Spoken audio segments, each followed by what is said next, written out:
Every day, all day in the bay. Stand away from haters, cause I run with innovators. Every day, all day in the Dope, bay. man. Alright, okay. Waiting for James Tuttle to hop in the Zoom. What's going on, guys? Welcome to Graveyard Drug Party Radio. My name is Miguel. I think that's my name. I don't know, man. I had a pretty wild night last night, so it's kind of hard to come to terms with reality, I think. But anyway, that doesn't matter. That's not why you're here. If you clicked on this video, this is not why you're here. You're here to listen to me talk to random fucking people. In this case, a very good young man by the name of James Tuttle. Still waiting for this guy to hop in. I guess we'll wait.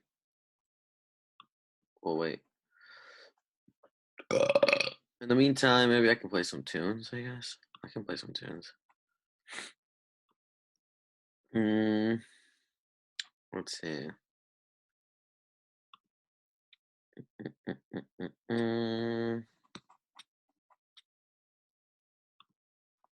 Let's see what's on my shuffle.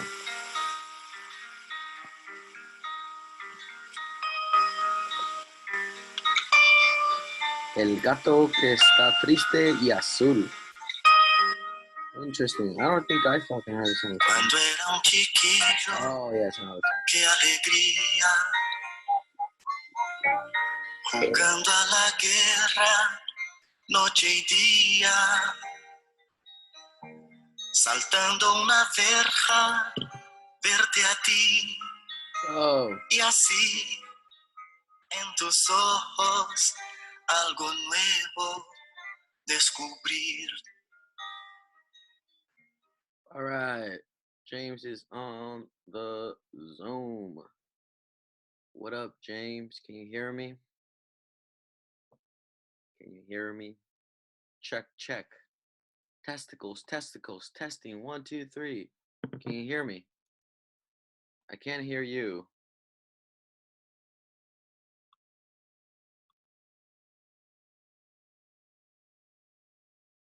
Hello. Hey, there he is. Okay, hold on. How do I pin this video?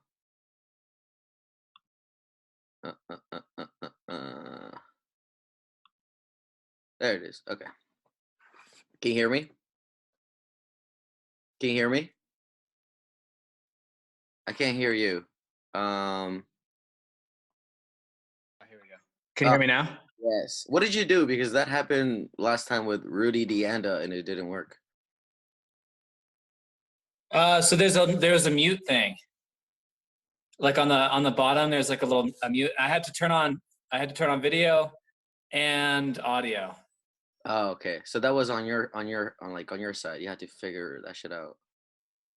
Gotcha. Okay. Yeah. I can mute you too on here, right? I think. I don't know. I think so. Whatever. It doesn't matter. Maybe. I literally just downloaded it. Seriously? I was like, oh shit, I need the app. James Tuttle, welcome to the show. How you doing? What's up? Good, man. How you doing? Man, recovering. I feel ya. I've got my I call it a white outlaw. Salute. What is that? It's like White Russian, but whiskey instead of vodka. Oh, White Russian whiskey instead of vodka. Gotcha. Okay, that's cool. Have you heard of dirty nipples? What's that? That's a drink. It's like a milky drink. I think it's with whiskey too, or rum. Oh, nice. Yeah, it's a weird fucking name. It might be like a San Jose thing. I don't know. because it was popular in Huh. back in the day when shit was open. Yeah. Yeah, man. Well, I mean, drinks. I mean, Go they ahead. have tons of weird names. Oh yeah, for sure. As I pour more beer in my glass, I'm just kidding. Shit, man. So I don't know. Fuck, it's been a long time since last time I talked to you. Like, how's it been? It's been like what, like maybe 2 years? Something like that. Yeah. Gosh. Yeah, it's been ages. So yeah, I was like living in San Francisco for a bit, working in tech, and then that all went to shit with the pandemic, and yeah, like life got pretty wild for a sec there. Where are you now? I'm down in New Mexico. Oh shit, back at home, right? You're from New Mexico originally, right? Yeah. Dang. So I just came back here, but I figured it's like there's nobody out here. I mean, the town I live in is like 200 people total. Oh, for real? What town is it? And so it's called Gila. Gila. And it's right on the edge. Yeah. And it's right on the edge of the Gila Wilderness, which is one of the first national parks ever made in the United States. Interesting. So some history there with your town.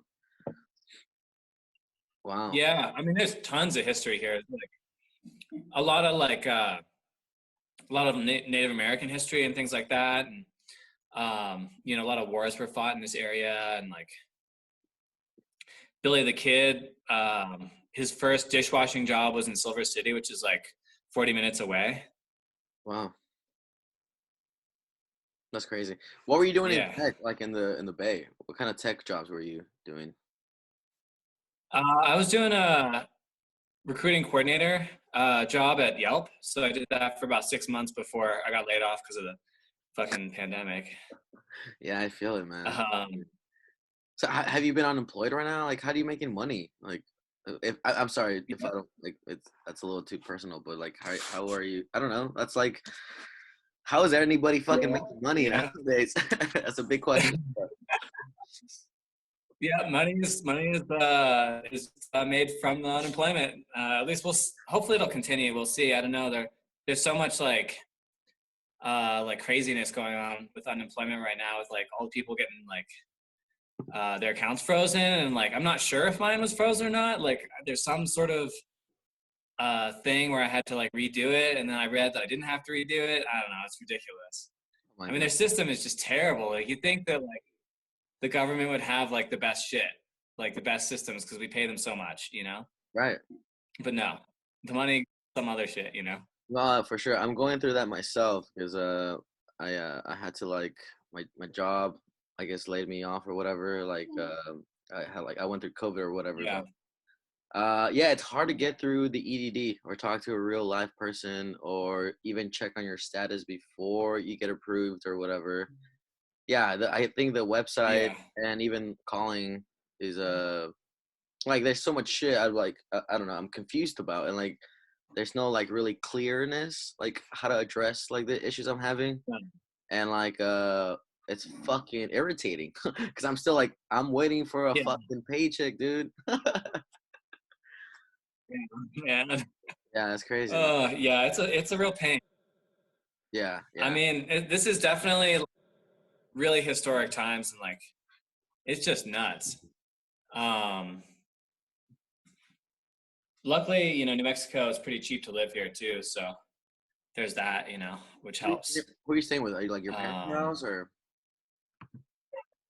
Yeah, I was, and then I found a place and like kind of set up a recording studio in it, actually, and I see a drum set behind it's you. been pretty like. Yeah. So I can show you the studio if you want. Please, that would be dope. Give me a tour. So yeah, so I got my drum set up. Actually, I'm doing some drum recording over the next couple days. This is my dog Sadie. Sadie. Hey, Sadie.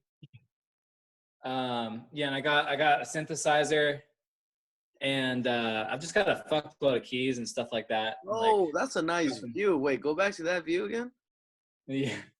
Oh, hell yeah. What do you got, desert? Oh, my dude, you're fucking living the dream. I know, it's fucking insane. Like, look at that shit. That is beautiful. So yeah, so I've got this studio set up, and then like I've got that view on top of it, which is just like really inspirational. So I've been writing a lot and recording a lot, and trying to keep busy that way, you know, because it's like, you know, I mean, like work-wise, I don't know what the heck's gonna happen, you know, but like for me, like the work has been sitting down and getting down on my album and like really doing that and writing stuff like that, you know. On top of the music, also I've been writing some like short stories and books and things like that. I've been kind of starting to just play with and like get I guess get it started. You know, I'm thinking like originally I was like I've had all these ideas for like sci-fi novels and like hey, no biting. And hey, cut it out. She's a puppy. She's like just about a year old. She was abandoned or ran away. Really? And I found her living under my porch and starving. Yeah. So, Oh, shit. I kind of like nursed her back to health and took her in, and she's turned into a really great dog. She wouldn't even come near people at first, but she's a little sweetie. Fucking dog. Fuck them. Yeah, I know. I think I figured out like who did it, and they're like not living in the area any longer. But apparently they had like they just like kept letting their dogs breed, and so they had like 30 dogs or something. Oh, I see. It's like it just got out of control. Yeah, it got out of control, and then they like, I mean, they probably abandoned them, you know. By the way, instead of like taking them to the, I don't know, like. Sorry, nothing says 70s more than a fucking carpet on the wall. Oh yeah. Yeah, I because like, yeah, like I was like, how do I like dampen the sound in here? Because it was like really echoey and really like. It's more like a sound thing. Ah, totally. Also, it looks really cool. Yeah, I like the way it looks too. It's like I was like, yeah, this is like furry thing on the wall. Yeah, it looked really cool, and there's like now like a furry thing on the wall. That's sick. So you say you're writing short stories, sci-fi, all this shit. Like, what have you written about? Like aliens, abductions, weird shit? Talk to me. What's going on?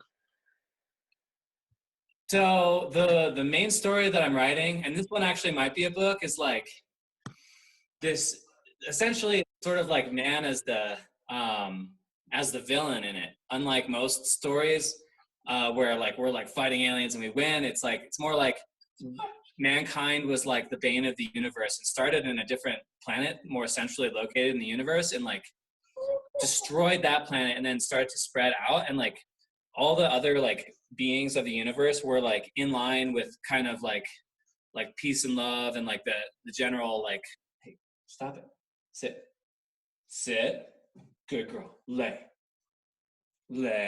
good girl, stay. He's crazy.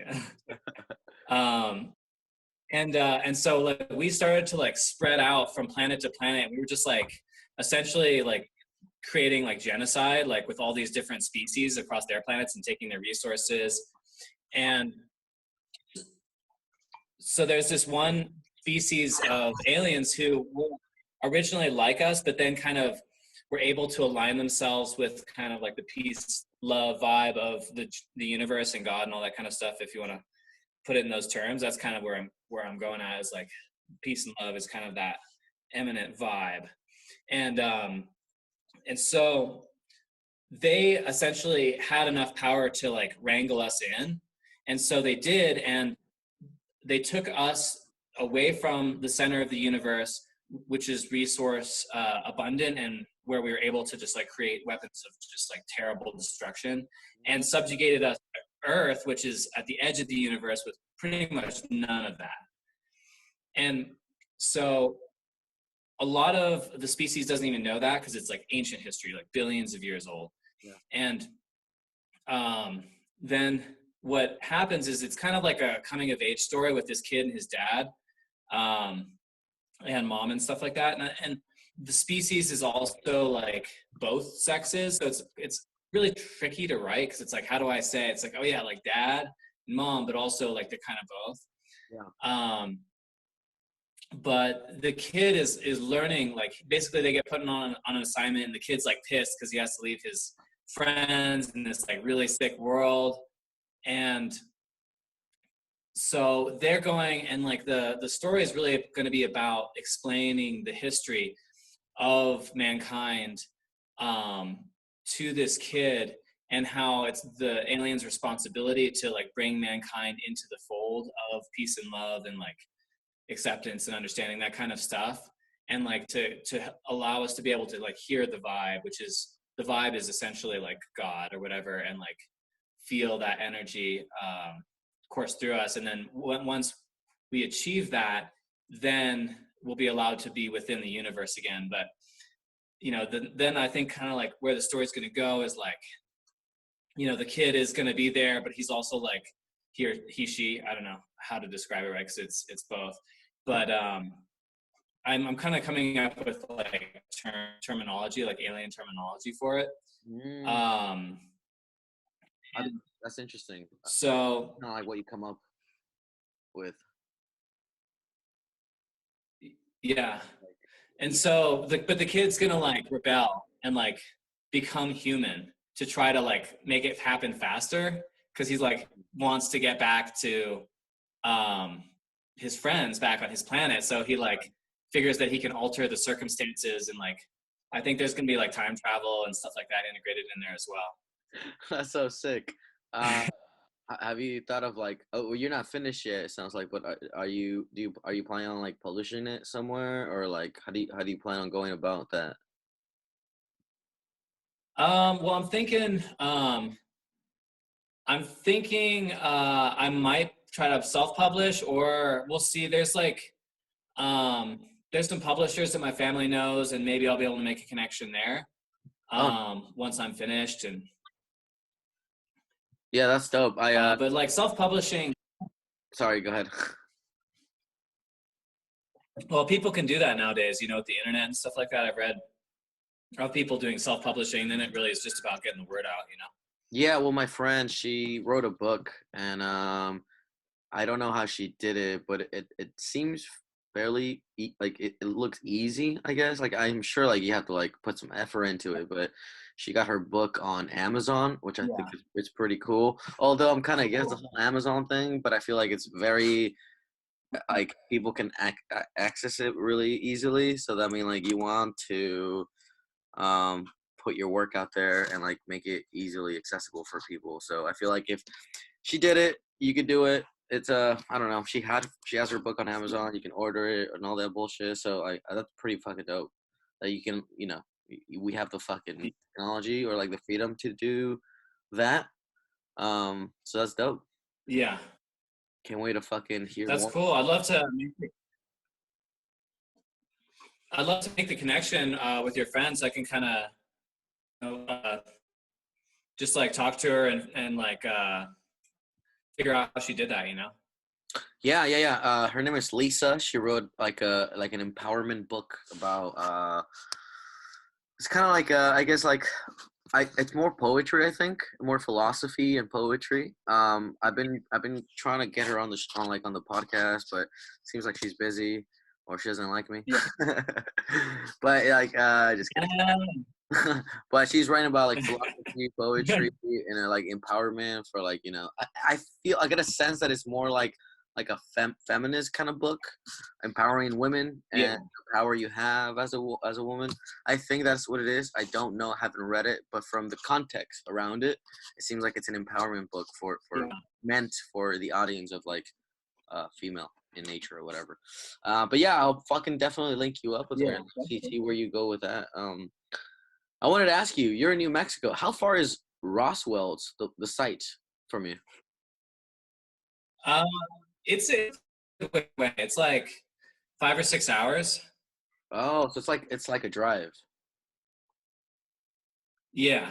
Have you been there? Yeah, because I'm pretty much. No, I haven't personally been there. But my great-great-grandfather was a colonel on the base during the incident. Wow. What did he tell me? Have you asked him questions? Like, Yeah. what did he say? Well, he's long gone now. Oh, fuck. But my dad does have a story, that kind of thing in mind, and it was later on, like. Oh, shit, you froze. Hello? You froze. You're freezing. You're freezing, my guy. Oh, fuck. Right when we were talking about aliens, you froze. Ah, it's fucking just peachy, baby. What's going on? You're frozen. What's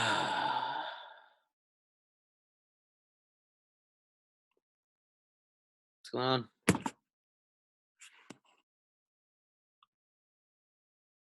Are you still there?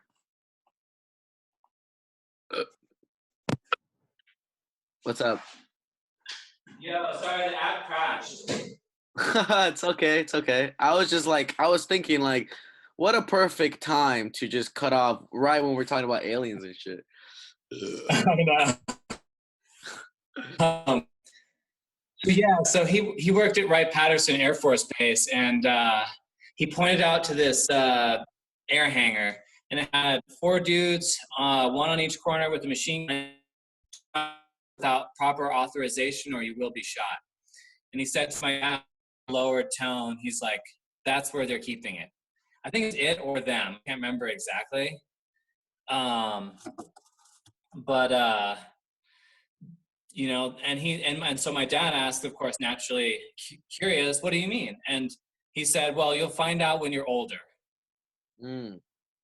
And so, you know, to me, that was kind of like the hint and nod at like, yeah, this was like, you know, where we took. And actually, if you look at the released declassified UFO files, that's apparently where they took the crash after Roswell's. They took it to Wright-Patterson Air Force Base. So Right. So it kind of matches up with what you're saying. Also, weren't they trying to cover it up with like some weather balloon bullshit? totally, yeah, there was a ton of disinformation around it, and like, you know, I mean, to this day, we obviously don't know. Although, I think, I mean, they released 2 million pages of information on observed UFOs Wow. recently. Yeah, Yeah, yeah. I don't know if you know about that. I think I just kind of like I heard about it. I didn't look into it. Seems like a very hip thing nowadays. Although like it was hip to me when I was in middle school. Like I think yeah, aliens hit me really hard when I was in middle school. But I feel yeah. like now it's like a hip thing. Everybody's like interested. But I did see that article published like an what is it, like 180-day countdown to releasing files or some shit. Right, right. And they ended up just like boom, like they're just like, okay, we'll just release it. Like we don't need to wait 180 days, you know? Oh, so they did release it already. Totally. What? Yeah, and it's Did some. you I mean, it's 2 million pages, you know. So it's like 2 whoa. million pages? I mean, that tells you like how much activity is happening, right? Like that's a shit ton of pages. And I'm sure they started documenting like after Roswell, right? So it was like in the 50s or whatever. So from Yeah, 50s to 2021, there's like 1 million pages. Jesus, yeah. that's And fucking nuts. I know, and I've actually had, you know, a few kind of like experiences and things that I couldn't explain, um like one example, I was just sitting outside with my folks, and we were looking up at the stars. It was in Gila here, and like we saw a shooting star, and I was like, oh cool, shooting star. And then it just stopped, hard stop, and then took a 90-degree left turn, stopped again, and shot off. What? Dang. Yeah. Living in the desert, I feel like you must experience that shit a lot. Why do you think like aliens are interested in like isolated places? Well, I mean, I guess to go unnoticed, perhaps, you know, or to be less noticed. I Hmm. mean, part of my thing is like, are they aliens or are they like underworld creatures, you know, with advanced technology? Like, you know, the legend of Atlantis. Are we talking about Hollow Earth right now? Could be, yeah. Or simply like sea creatures that are like, you know, more advanced, you know? Yeah. I mean, why not? I mean, anything's possible. I mean, like, I know it's like a cliche thing they say, but like, we know more about the space than we do about our like underwater world or whatever. So I feel Totally. like it could fucking be a thing where like there's just different type of technology or different type of humans that developed differently, but were more adapted, Yeah. like in water. So why not? That could be a thing. Yeah. How would you? Crazy. Yeah. I mean, the thing is, like, the way I see it, it's like, okay, well, if there are aliens, they've figured out how to traverse space, and that means they're able to go faster than the speed of light, because you'd have to go faster than the speed of light to get really anywhere in the universe. Mm. And to me, what that indicates is that they don't have any problems resource-wise. You know, they're not really looking for. Ah, fuck! You froze again. You froze again. Hello. Technical difficulties. Okay, sorry. What happened? Oh, did you lose me? Yeah, I lost you like a minute ago. Oh, no, I'm just kidding. But like maybe like 30 seconds ago. Okay, well, like if okay, so if aliens can travel through space, right? To Right. me, that indicates that they don't need anything really. Like they've got their shit down. And so them coming here, for me, I would view it as more of an anthropological study. Like if I were an alien species, I'd be coming here to study the growth and development of a species. Yeah, right. And so that's one thing why I don't worry about like alien invasion or anything like that, because it's like I don't think they need to do that, you know? Yeah. And if they were to invade us or take over, quote unquote take over, I feel like it would be not your typical takeover like a genocide or killing people or taking over. It would be more like mentally taking over. But I feel like if that was a thing, it's already conquered with technology and the way people act with their phones or whatever. I feel like it's because like if you think about it, like they're probably completely disattached from like their bodies. So I feel like if they were to attack us, it wouldn't be like let me kill you and destroy who you are. It would be like let me destroy you mentally. That's more deep, and I feel like they would target us mentally more than like I'm gonna kill you. Totally. Yeah. I can feel that. Yeah. That's interesting. I did have one experience. Actually, it was in Bellingham, Washington, when I was going to school, and I was sitting across a table from a friend, and we were looking at each other, kind of like you and I are looking at each other. Yeah. And we were talking about philosophical stuff, and like, you know, I mean, I just had this like we were smoking a little pot, but that's it, you know. Sure. And I just had this hippie thought. I was like, open your mind to the universe. And then I kid you not, like a second later, there was this flash that was so bright that it was almost like a nuclear bomb. And like, I really thought, I was like, the only thing that could do that is a nuclear bomb. And I thought, oh my God, they've dropped the bomb. What?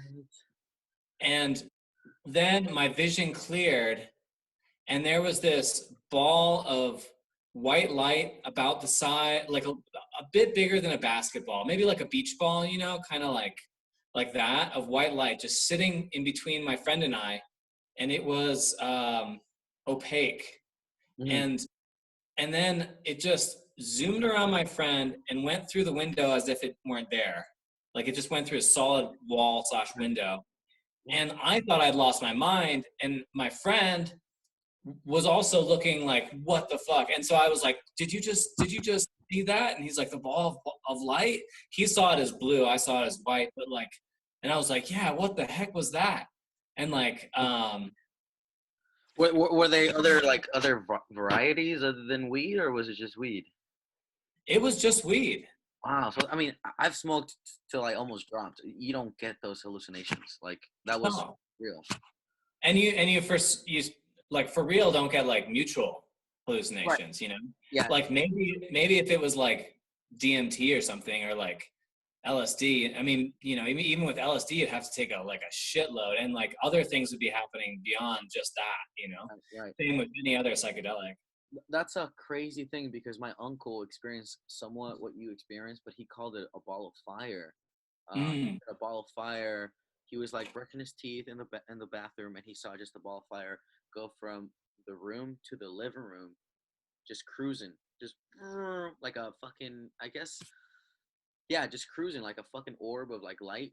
But he said it was a ball of fire, and it was just like it went through the house, like from the one side of the house from the bedroom to the living room, and then disappeared. And he's like, "What the fuck was that?" Like, and like I remember I went to the grocery store with my mom, and we came back, and he was like, he told us, and I was like, "That shit's weird." Like what more do you want more like attached to that shit? It just happened. Like I don't know what the fuck it was, but that's what happened. Like, yeah, it's just like weird. What do you think it was?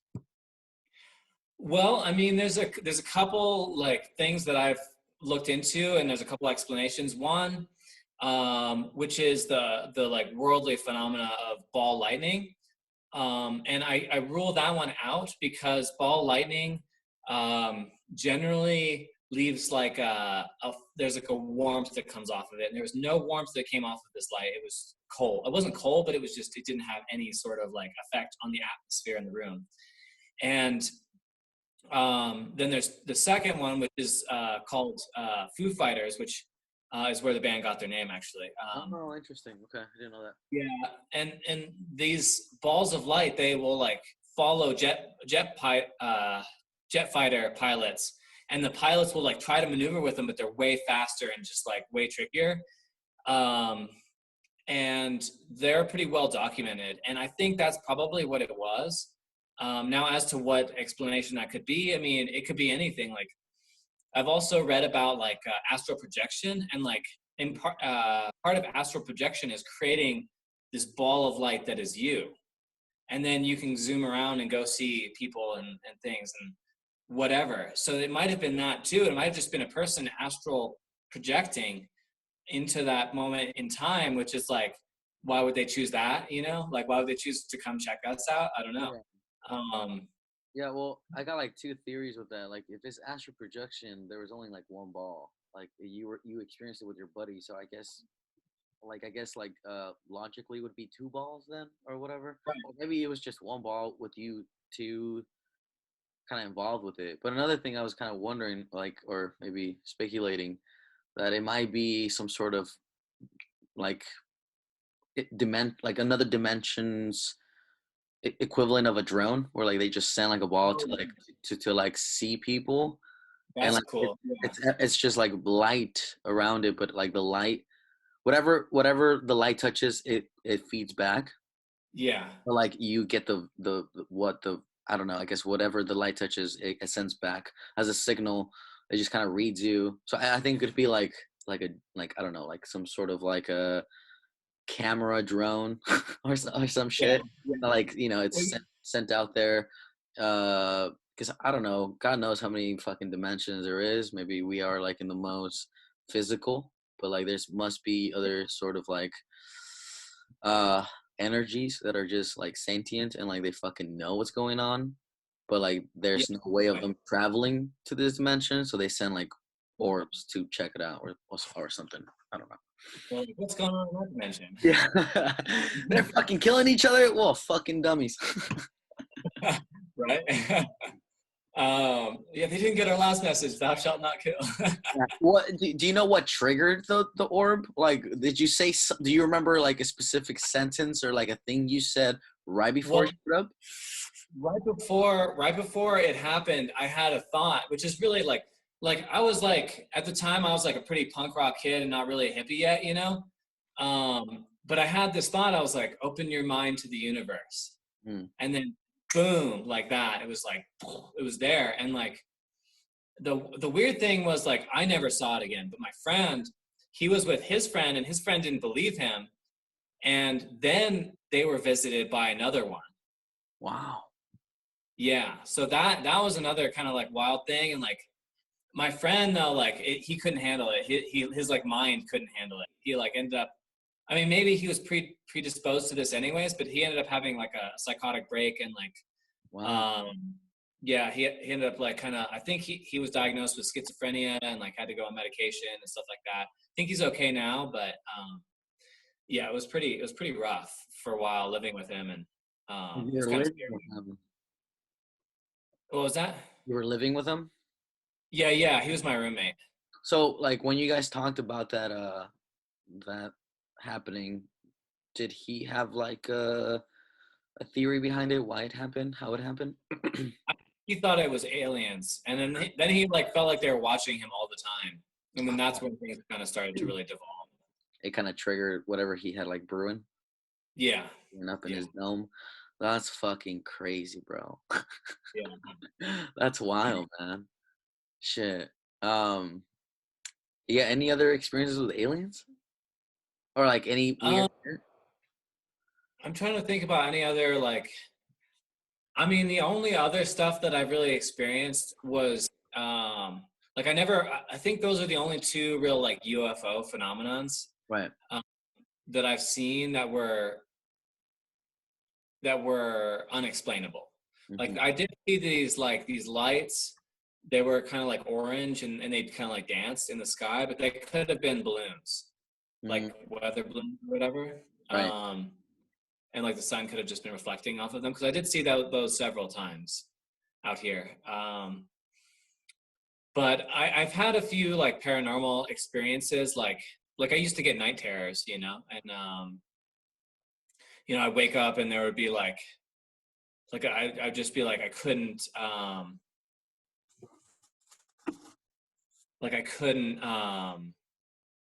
like get up or whatever. Like I couldn't move. I was like Like trapped, and then there was like something that felt like it was sitting on me. so like a sleep paralysis type thing or what? Yeah, kind of like sleep paralysis, and then like one time I had that, and then I woke up and I was able to actually like sit up, and there were these like kind of like ghostly figures around my bed. Dang. So that shit was pretty creepy, and like that house was fucked. Like I opened this little like storage unit thing on the side of the house, and it was attached to the house, like I guess a storage shed. Uh-huh. Uh, it was white with spider webs. I mean, like you couldn't see to the other side of the storage shed because there were so many spiders. I mean, it was like thousands of these spiders of all different varieties. I guess they're. I You're mean, it was. And I'm. sorry, you're kind of glitching now. Like you're kind of glitching a little bit, but like I feel like it happened right after you touched your phone. Do you have something else open? I would just recommend fucking closing that shit. I think you probably like. Now I lost you.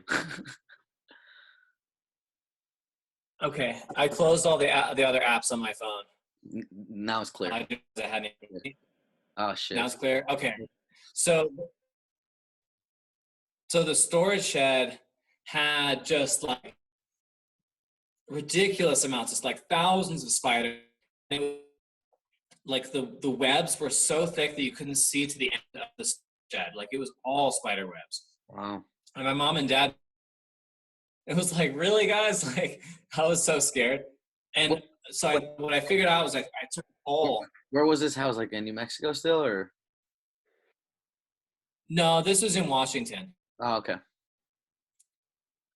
Yeah. So I like my growing up in New Mexico, part of it in Washington, and so in Washington, this place, right? Like this house was just really creepy. And like I took this pole and I stuck it in there and I just kind of started swirling, Mm, and by the time I had essentially what looked like a big thing of candy, but it was spider webs and spiders. wow. And then also like, I don't know, that house just like creeped me out. There's just something about it. Do you Um, believe that, do you believe that the but house, that's kind of. sorry, do you believe like that the house uh possess like some sort of energy? Because I don't know, I think that scientists have proven how material things can hold memory of energy or something, or like I don't know how they proved it. I'm not a scientist, but some shit I read a long time ago. Like they actually can detect energy in objects that could be, I don't know, energy that make you feel uneasy, or energy that is like a little positive. I don't know how that works, but I guess it's a thing. Do you feel like that house had some sort of like attachment to some sort of weird vibe, which is why you felt weird I around? mean, I definitely think it was like either some like real bad shit happened in that house, um, or it was like just a conduit to another, maybe like darker dimension or something. Like I kind of like I believe in the multiverse, and maybe it was just like connected to another world that's even more fucked than ours. You Mm. know, because it definitely like I don't know, it just was like the energy was just so terrible. Yeah, well, my mom is a big believer in Um, energy. She's like, she just told me this last week. She's like, okay, like the house feels different now. We gotta go. She said that, and I was like, what the fuck? Like, yeah, you've never said that in your life, but she's always the one to be like, yeah, this feels right. This feels good. She's always like that person. I feel like Mexican culture yeah, is very like they go towards that kind of like belief of like, okay, this yeah, feels good, or like just I guess they in other words is like more like a gut feeling. And my mom's like, yeah, I think, yeah, or maybe my mom's a very like passionate like person that wants to just keep reinventing herself, that she's like, okay, it's time yeah, to go. But she felt like there was like yeah, something in the house, especially after like COVID hit us. Like she's like, we gotta go. Which is like, yeah, why do you say that? She's like, we gotta go. Like it was just like, we can't be here anymore. I don't know if it's like something like or like in our DNA, or her yeah. DNA, that just feels like a, what do they say, Fine. uh like um like a disturbance in the forest. Yeah, yeah, And yeah, she yeah. probably feels that. I She's feel like, it, man. yeah, she's like, we gotta go. That's weird, man. Yeah, so you believe in fucking like maybe parallel universes, or what did you say, like The multiverse, which multiverse. is another way of saying parallel universes. Right, so there must I can, so there's another James Tuttle I out don't know. Yeah, yeah. I would say that there's an infinite amount of James Tuttles out there. there. Yeah. And the same with you as well. I mean, it's just kind of like if you could think about any circumstance, then that circumstance is what is available, and so I kind of theorize that that is what accounts for free will is like basically our desires to create a universe, right? Allow us like we can transverse universes where we're not going to know that we did it. But my thing is like if you are really like if you have really strong intent and you say I really I want this, I want to experience this, I need to experience this for growth, you can transverse into the universe where that happens. So like like I want to be a rock and roll star, right? And that's been my focus for a really long time. And so I'm trying to like transverse into a universe in which that happens for me. And maybe I'm already in it and I don't know it yet. Um, but like that is kind of like a thing that I think about and theorize, is that we do have the ability as souls to just like bop between them um, because of that. And I think that like the more in tune you are, the more you have the ability to see the actions that you need to take to get to those universes. Like I think it is determined by the actions you take. And I think that certain points in time are set. Like I think there are certain moments in all universes that happen the same way. Certain conversations, or maybe not all universes, but like most universes, they're just like certain moments that feel to me like they've happened a ton, Hmm. or like have happened before, or like are meant to happen. And those I call moments in time that are just like set points, and then everything around them is in flux. Yeah, crazy trippy thing about the multiverse is like I always feel like my environment changes when I travel and come back. I feel like when I come back, it's just slightly different every time. It might be maybe paranoia or just like weird thinking, but I feel like it changes. Something changes when I go away and come back. Also, I've always like wondered if every time I have like a psychedelic trip and then go to sleep, if I just wake up in a different body that wasn't the one I tripped on. Yeah. But like the Yeah. transcendence of the molecule, whatever happens to your brain, just like I feel like I switch bodies a lot. That's what I'm saying. If that makes any sense at all. Yeah, I mean, I kind of feel like that too. And, I definitely think tripping, like, enhances our ability to do that. And I think you can get there with meditation as well. I mean, I've had like a couple visions throughout my life. I've had like two really strong ones. And one of them was when I was really young. I was like 13 or 14 or something. And I've been doing Taekwondo, and like the instructor had taught us meditation, and like I started like getting really into it because he my first day of meditation, he was like, I want you to envision something in your mind that you wouldn't normally see, and then I want you to keep that image in your mind for the next 20 minutes, and then I want you to see if you see that in reality. And so I had like envisioned this just like bicyclist in orange, bright orange. And so then my mom came to pick me up, and we were driving to the road, and as we approached the stop sign, there was this group of motorcyclists all in orange. Wow. Wow. And so I wasn't the exact image. In fact, it was much more than the exact image, right? But still, that was like so intense. And so then I started to really like meditate a ton. I started to meditate several hours a day. And then at one point, I just was meditating, and in my mind, I had my eyes closed, of course, and like I saw this dot of light appear, and I focused on it. And when I was focusing on it, it started to grow. And then I just like had one thought. I was like, "What's that?" And then it disappeared. And then I focused my mind again. I was like, "What?" And like cleared my mind. And then the light appeared again. I focused on it, and it just grew and grew and grew until it was all around me. And I was standing in this space of just like, it was like standing in a cloud, And there was this character in the center of my view who was kind of like, he wasn't directly looking at me. In fact, I say he because that was the vibe I got, but they were very androgynous and incredibly beautiful. Like, how some people can just, you just can't tell whether they're male or female, Yeah. but they look beautiful, Right. know? So this character was like that. And their hair was like their clothing. It was so long, it just could kind of covered everything. That was another reason I couldn't tell, right? Like, Wow. Okay. and then I just felt really this feeling of like peace and love. And I just felt really at peace, especially.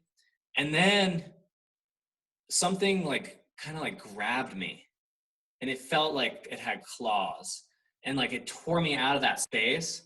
And then I was back in my body. And I like, after that I stopped meditating because that shit freaked me out. I was like, what the hell that was, Yeah. And so that was kind of like my first real spiritual event. Before that I was kind of an atheist, like I had like basically like I was doing kind of like a prayer under the table at dinner or whatever, and like my grandma was like, that's not real. And I was like, but the food might be poison. I'm just unpoisoning it, It's kind of like a thing. I was like 6 or something, and she's like, well, that's not real. And then I found out that like Santa Claus wasn't real. And so then I got really like disenchanted with spirituality. And I was like, none of that shit's real. Yeah. And then that happened, and I was like, there's something more going on here. Right. There So there that has to be something else going on like there. I mean, Native Americans do that, right? When like they go hunting, they it's like a give and take of nature, and they're like, let's go hunt, but it'll be for our well-being, but we must Yeah. respect the land.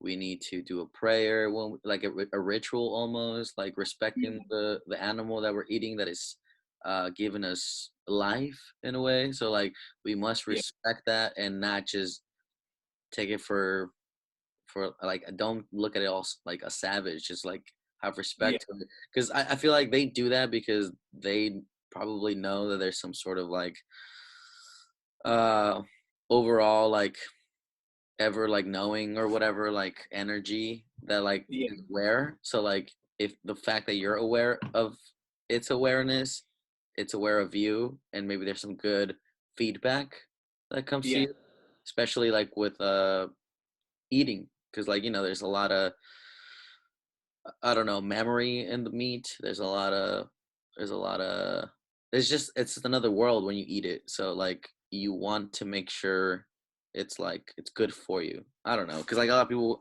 link like meats to cancer or other things to cancer, but maybe it's the preparation of intake that causes it. Um, I I've heard a lot of like theories or stories where like if you have like a cup of water and like you serve the water, but like you have ill intent and you give that glass to someone else, you can measure it scientifically that the water's energy is different from the moment you poured it to when you grabbed it with that intent, and you give it to someone else, and it's that ill intent could be consumed by someone else and have a negative, maybe not crazy negative Yeah. impact, but there's some sort of negative impact. That's And that's the whole thing with yeah. like Yeah. I think that's the whole thing with persuasion, or like what is it, like in like visions, like you say like you vision yourself a certain way, so maybe it somehow projects to reality itself, like what is that one book, The Secret, like when you read about or when you talk about, what is it, law of attraction, right? It's like if you think about it really hard, it happens. And it's crazy because it happens to you, right? So like therefore you think like right. it might happen in, or it might touch other areas of my being, and it might, but I feel like you got to be really in tune with who you are, what you want to get results. Yeah. But there's also hard work. You can't deny that. Totally. Totally. I mean, um, when it comes to that, like the Buddhist monks at monasteries, from my understanding, the highest monks are the ones who are in charge of the food, because they're putting that energy and that love into the food to nourish their fellow monk. Mm, And I if you didn't know put it. bad energy into food, because the food is our fuel, right? So if you got that bad energy and it's Right. fueling you, it brings forth bad energy. And even if it's minor, even if you're really high-minded and can bring that energy down, it affects things. And I've noticed that, like, if I cook a meal and I cook it with like the right energy, it tastes way better, even if it's the same meal I've cooked all the times. Yeah. And it's like, because you just everything, and even the bites you take, if you're like I try to, like, sometimes I'll just be like, I want the right food to come to me in this moment. I'll just, Yeah. take a bite and something will fall off, and I won't try to get it, and then I'll take the bite, you Uh-huh. know. Yeah. So and I don't always, I'm not always successful. I mean, it's hard to, like, keep yourself in that positive mind state. Um, because there's so much of the opposite going on all around us. I mean, out here it's not so bad because there's just nobody out here, so there's not massive amounts of perpetuated energy, and, like, I mean, cities, like, I love San Francisco, but the traffic energy alone, Mm. people honking and get pissed off and all this kind of stuff, that perpetuates out, right? Like, and so, I don't know, it's just like But there's some, so much. it's not for everybody, but I feel like some people blossom in that fucking energy and that realm of weirdness from other humans. Like some people blossom from that shit. Like that heavy energy pushes others, where in maybe some people might feel like this is too much. And I feel what you say. Like for me, the city is not for me. I love visiting because I love the rush it gives me. Yeah. Because you know you've driven from like South Bay to the Bay Area or to the San Francisco Bay, and the moment you get to like San Francisco lights and the buildings, you're like, oh fuck yeah, we're fucking shit up tonight. Like you get the vibe, but I don't think mentally I could deal with that like every day. But it's nice. It's energetic for sure. Like you can vibe off of it, and yeah, it's crazy. Yeah. So that kind of like, I feel like the more of mankind that comes to like the understanding of the fact that the energy we put out into what we do affect everything. The smallest actions we take affect people in greater terms than we understand. Right.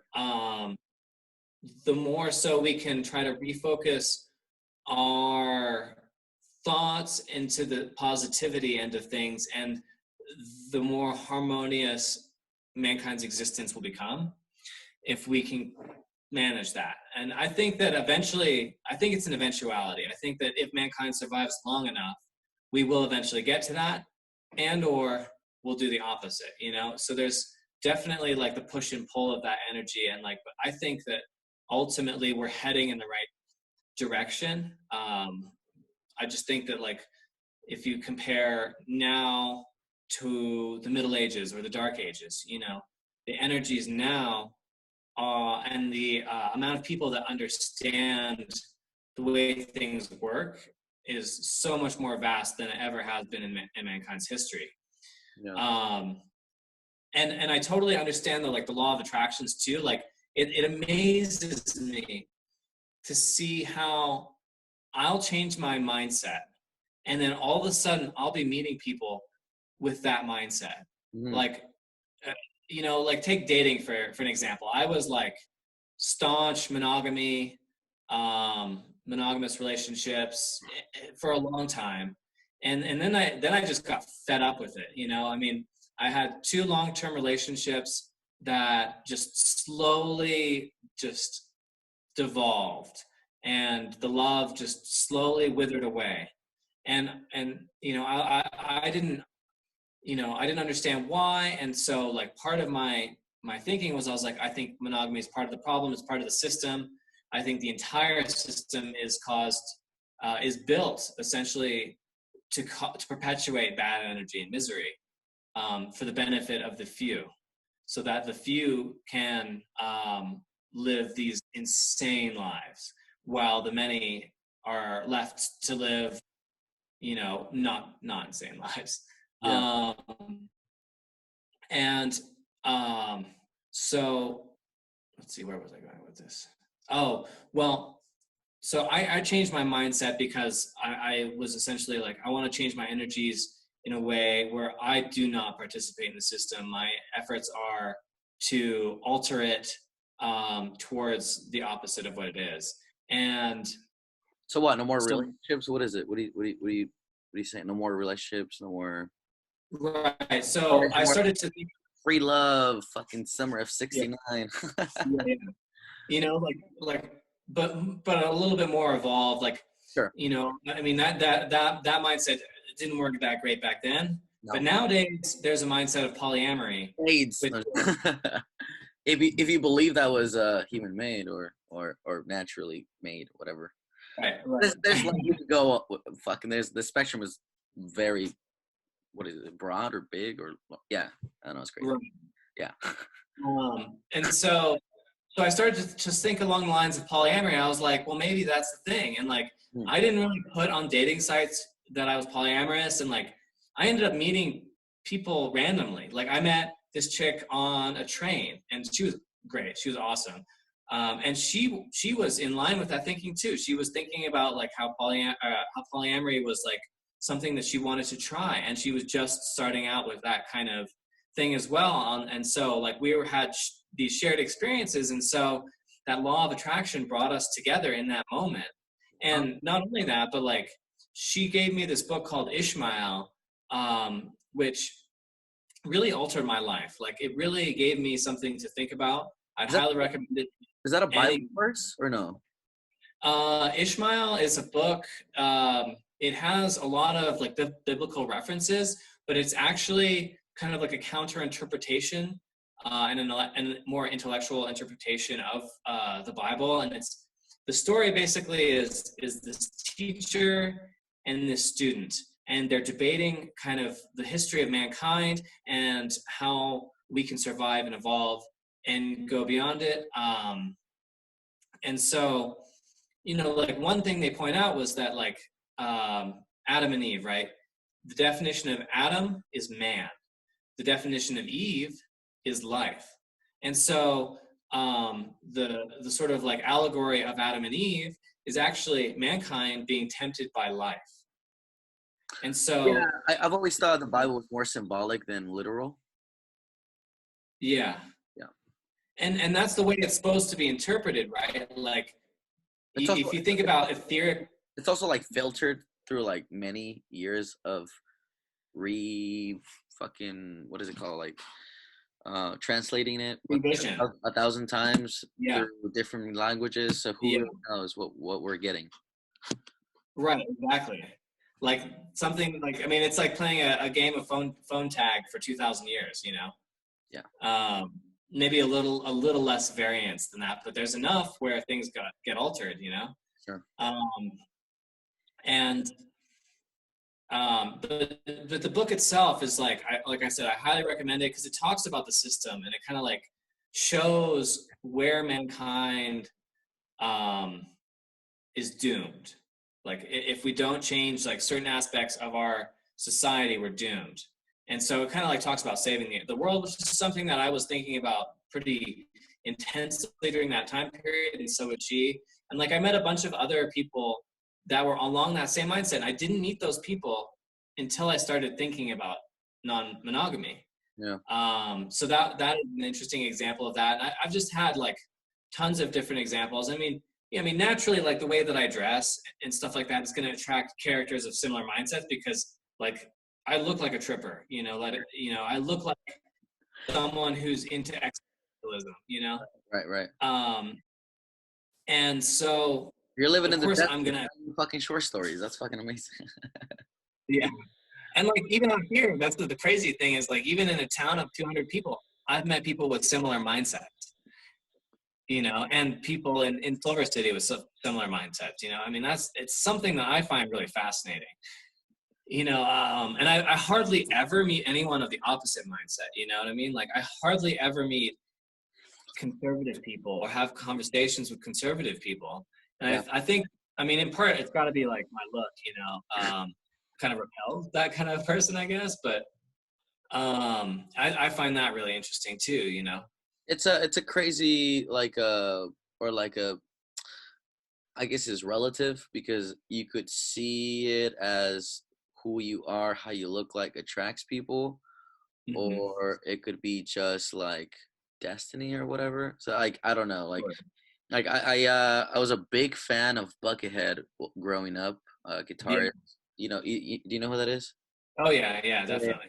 So huge fan, and I guess it's also what the mind wants to see at times, but it's also some things are just what you would call divine or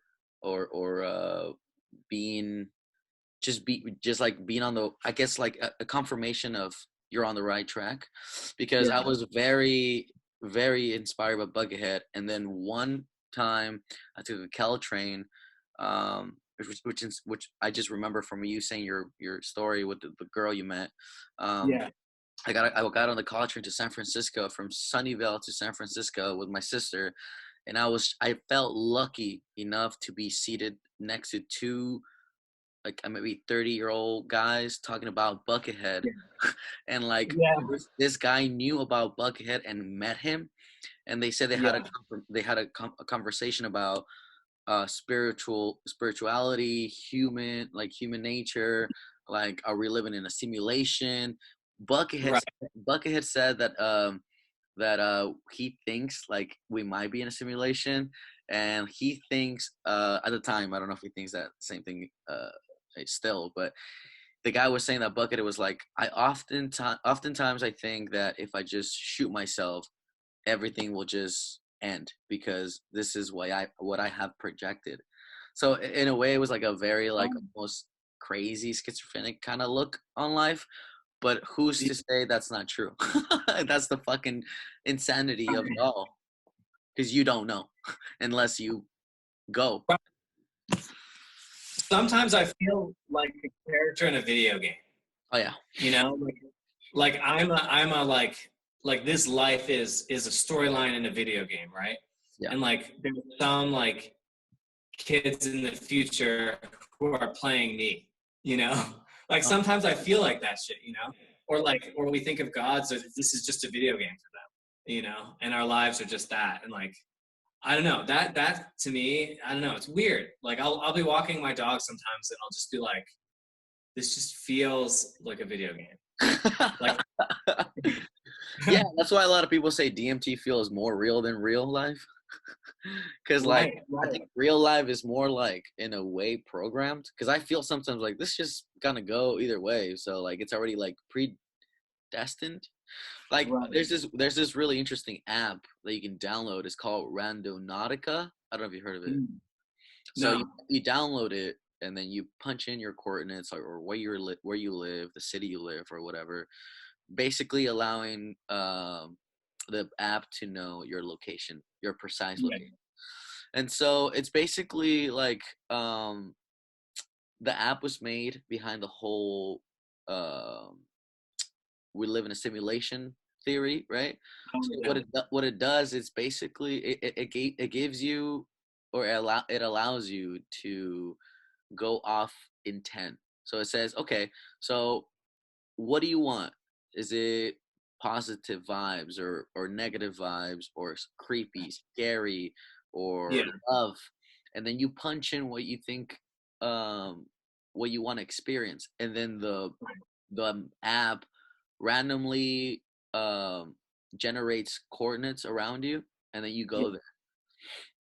And then you go there, and then some people have documented like weird encounters, like, oh my god, I thought about creepy shit, and there's a lot of, it's a fucking rabbit hole. You gotta like look into it. But interestingly enough, this app was used by some kids in Seattle, and they punched in the coordinates or whatever, or their intent, whatever it was, creepy, bad, negative, whatever. So then the app generated some coordinates off the shore of Seattle by some docks or up here or whatever it was. And then they found like a suitcase, and they're like, what the fuck is the suitcase? They open it up, and it's like it looks bulky, and it's like wrapped in like a paper bag, not a paper bag, but a garbage bag, plastic bag. And then as soon as the moment they opened it, like it smelled really bad. So they're like, what the fuck is going on? So they call the cops, and there was a dead body in there. And it was all over the news, and they even got an interview. They interviewed the CEO or the computer coding guy behind it. He's like, I didn't know that shit was gonna happen. It was just for fun.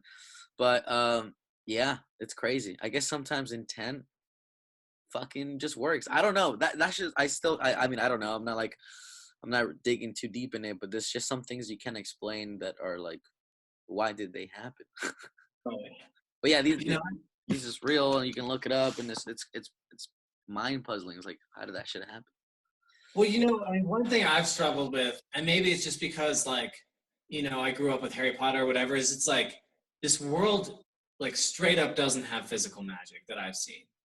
I mean, it has like spiritual magic and things like that, but like in terms of like, say I want my dishes clean, I wave a wand and that shit happens. That doesn't happen to me. And it doesn't feel right to me. You know what I mean? Like that shit doesn't feel right to me. And so one thing I've thought about is like, I was like, well, wait, okay, so like say you lived in an entirely magical world where everyone had magic, right? And everyone can just like with the whip of a wand clean their dishes or teleport themselves to wherever, right? What would be entertainment for them? The opposite, where nothing is magical, right? So like, what if this life is a video game where made by magicians, so that way you forget that there's a magical world and you experience a world that's the opposite of your own. Oh shit, that's crazy. I that's crazy, right? Because sometimes you just play video games in a different modes that are more entertaining. Like for instance, sometimes you just follow the rules on Grand Theft Auto just to feel something. Right. So it would be the equivalent of that. We're like, hey, we're just magical. Can we just get rid of the magic and just have difficulty? And then you don't have the magic in this world because it would be less satisfying. Right, exactly. And not only that, but like I think like if I were to be in a magical world and design a video game of a world that was non-magical, one of the things that I would integrate would be the ability to remember or to forget. So if you choose to forget that you're in a video game, then you live your life and you try to do the best that you can, right? And you try to play by the rules, right? But if you remember, then you go and you can do whatever you want. And those are the people that are like fucking shit up. They're like, they don't give a fuck. They're causing climate change. They're like making tons of money, like whatever. They're like doing all the fucked up shit, right? And like, yeah. That's interesting. I don't know. I think, I go through a lot of machinations as to like, philosophical thought and like what the world could be. That's like, but it's not far off. It's like, it could be like, like, it's not like that's some weird way of thinking, kiddo, like fix your head. Yeah. Like, that's no, I feel like a lot of people are hip to the whole idea of like, I think we're like really on the horizon of like discovering what we are, and it almost feels fake. It feels like it's not it. Like I don't know. Like I don't know. I feel like people just get this wave of awareness. Like okay, there's so much bullshit going on. There's gotta be like this can't be the thing. This can't be it. There's something more, and we don't know what it is. We can't put our fucking finger on it, but it almost feels like it's almost like, yeah, simulated, fake, weird. It's weird, and you're right. For those people in power that are like maybe more aware of or not aware, but they're just born or gifted or aliens. Who knows? Like of like,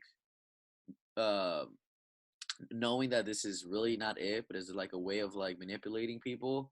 Then they take over. Like, fuck global warming. What is this? Like, it doesn't matter. You guys are fucking idiots.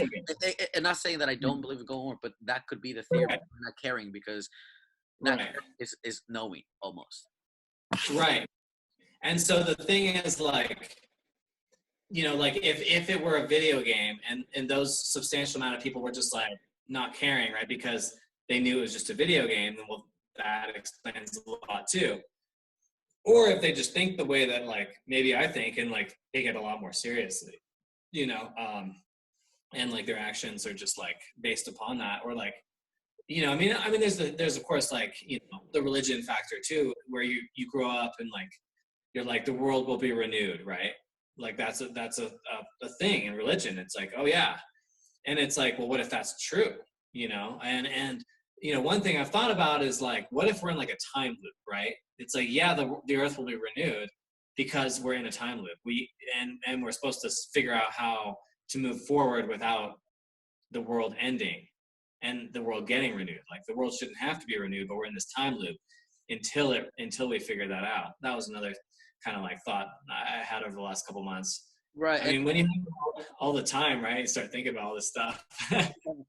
Isn't that what like entropy is? Like the scientific look on the world and universe just kind of like collapsing into itself and renewing. Oh yeah.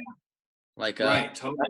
I think there's like different levels of entropy, but like that's basically the theory. Like everything ends. Yeah. Like fuck, I can't really recall.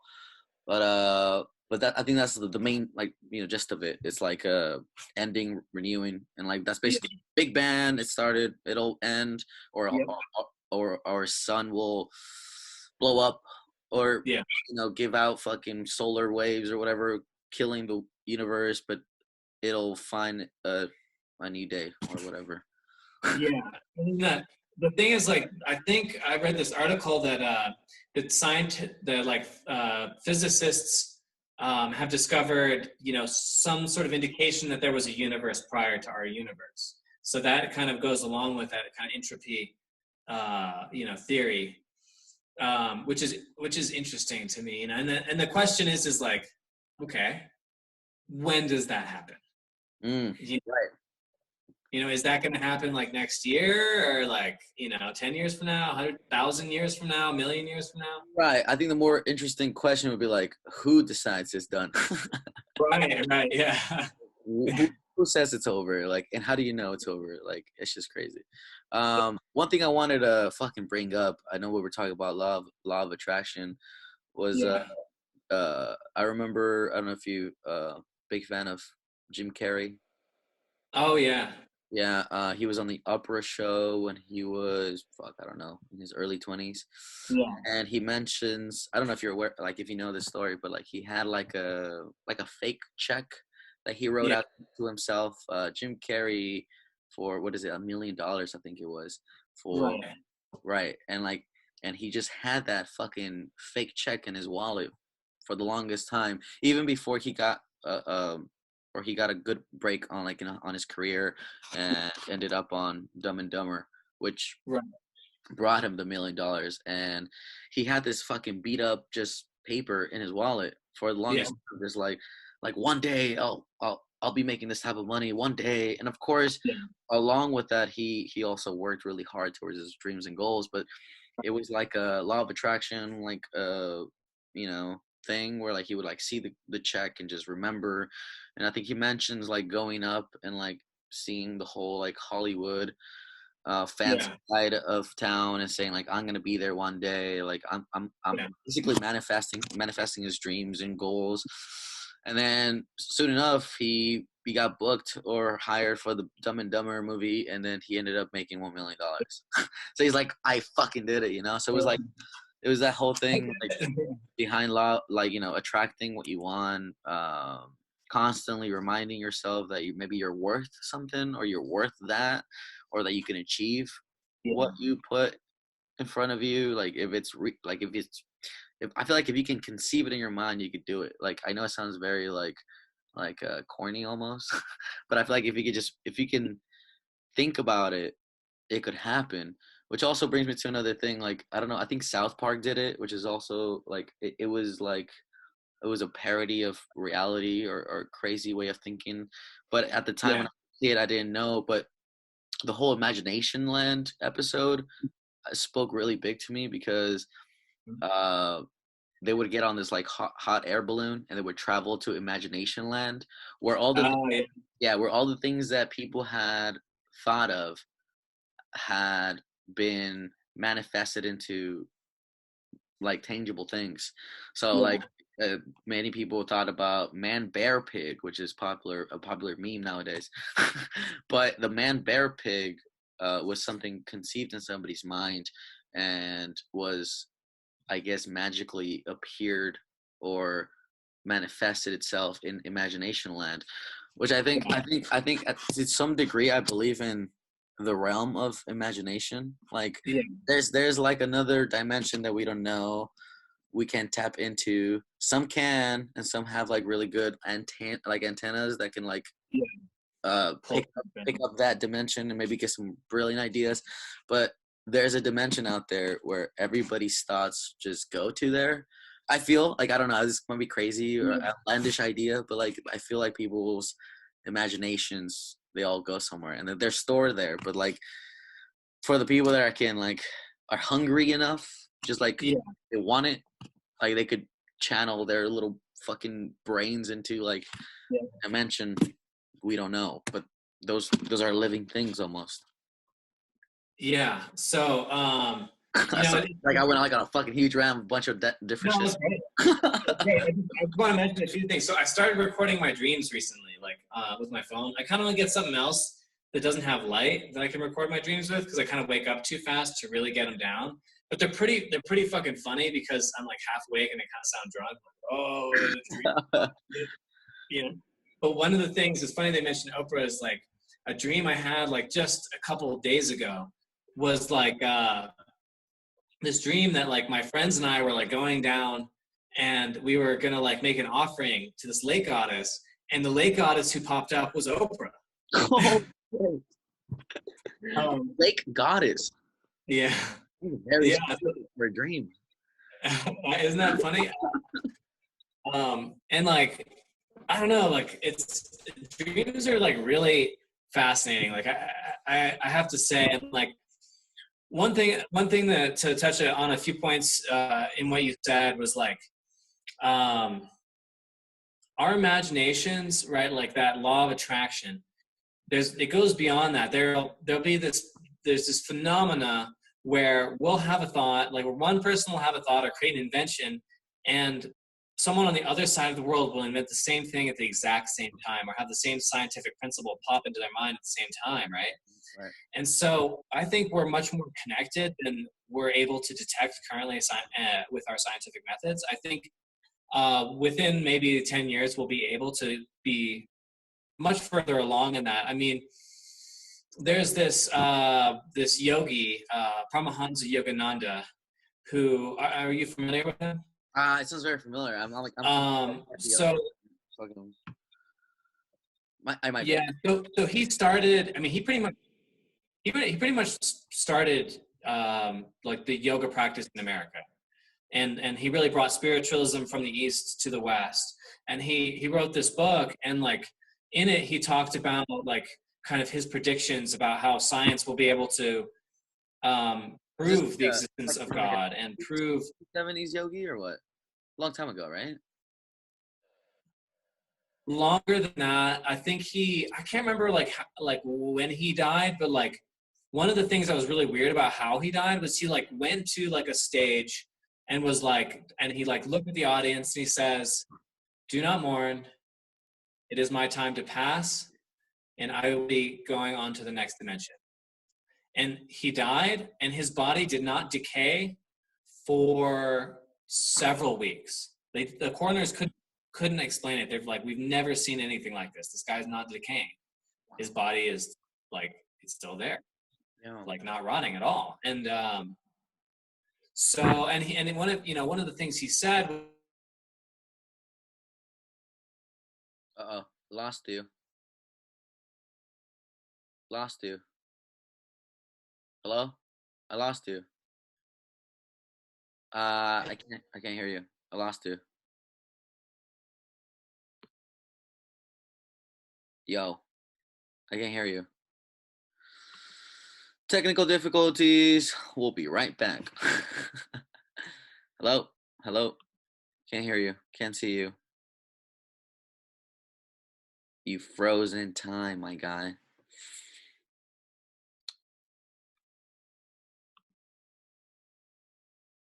Okay, if you can hear me, I can't see you. I'm gonna go get a beer. Be right back. A second, maybe. Do you hear me? Yeah. Can you hear me? Yeah. Something happened, but let me go get a beer. I'll be right back. All right.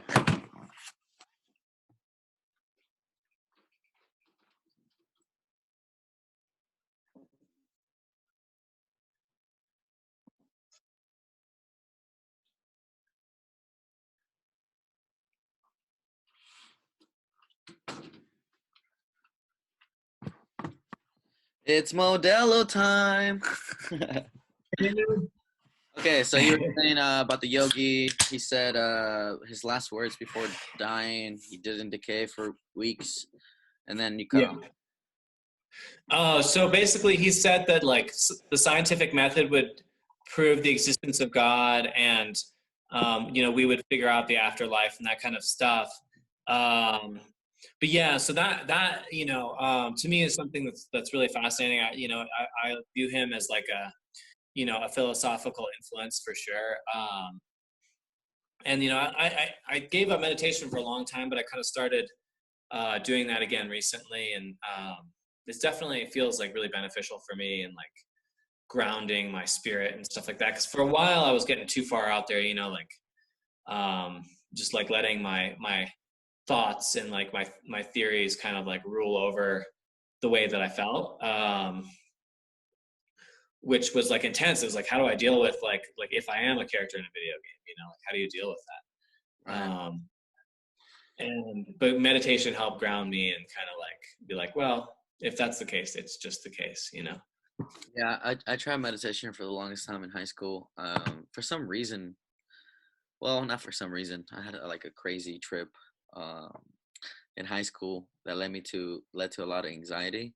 Yeah. And I think it cured my anxiety. So I think I'm grateful for the meditation. So like meditation works, but it's also like if you were to summarize meditation, it's just being aware of yourself and not hating yourself, because Right. that's what you're doing. You're breathing and you're trying to be aware of yourself, and you're like, this Yeah. is me, and I'm not gonna let nothing disturb me, right?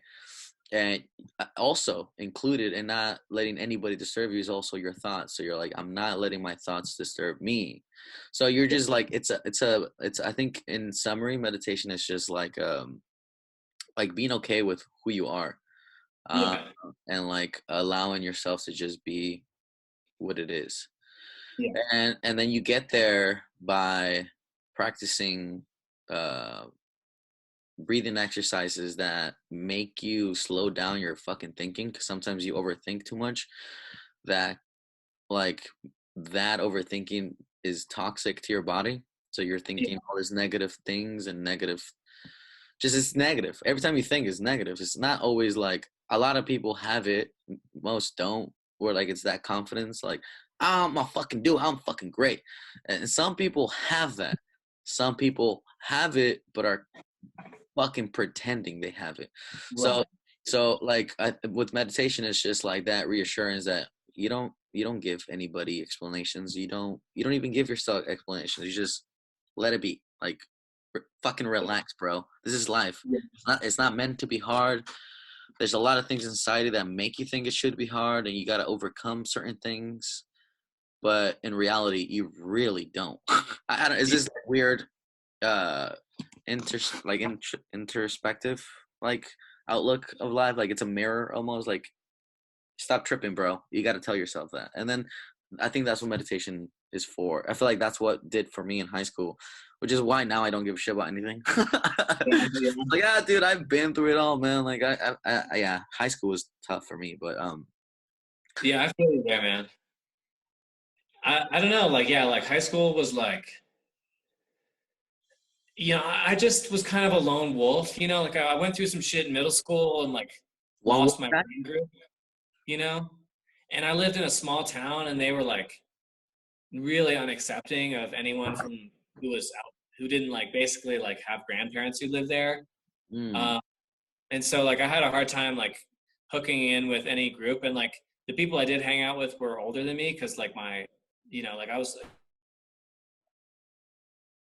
Ah, shit, you froze again. You froze again. You froze again. Do you hear me?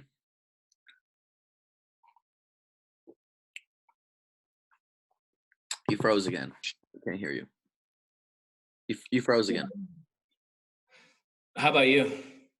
Oh fuck, you froze, bro. I didn't get that shit. I didn't get what you said. Oh, well, basically, I just went through high school as a lone wolf. I mean, like, I had like friends, but I never got close with anyone during that period of time. I think just because I felt alienated, and and I would hang out with like older people, like seniors or something like that. Yeah. But I mean, yeah, it was just like, yeah, it was totally rough, and like, I mean, people would like make fun of me. Yes, unfortunately, our Zoom podcast got cut a little short due to my storage on my laptop. I need an upgrade. I need an upgrade bad. and we'll definitely do we'll definitely be doing a part 2 with James Tuttle. We had tons to talk about, and I think we just barely scratched the surface. And that's the beautiful thing about these random fucking podcasts that I book. It's just random, and then I mean, I don't think I've had a bad podcast. I think it's always just like a learning experience. It has revealed a lot about me, just watching myself talk. So many weird things about me. But anyway, I hope you guys enjoyed that. It was really cool. I had a lot of fun talking to James, and it had been a while, and it's nice to see my friends doing well. Well, anyway, hope you guys enjoyed the video, and stay tuned for our next guest. Peace out, mother truckers.